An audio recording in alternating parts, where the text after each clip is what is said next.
জয় শ্রীকৃষ্ণ। রাধে রাধে। শুভ সন্ধ্যা। এটা সন্ধ্যাবেলা ভিডিও। রাধে রাধে। এখন দামোদর মাস চলছে, ভগবানের দীপদান করার মাস।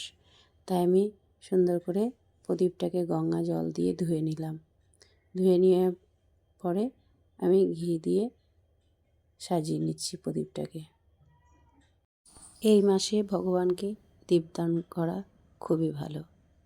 এই মাস হচ্ছে ভগবানের প্রিয় মাস, দামোদর মাস।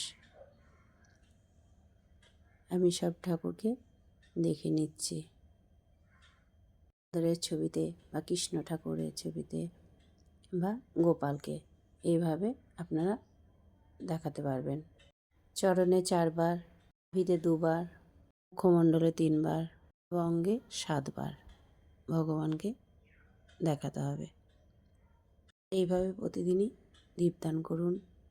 সকালে বা সন্ধ্যেবেলায় আপনারা দীপদান করতে পারবেন। রাধে রাধে। জয় শ্রীকৃষ্ণ।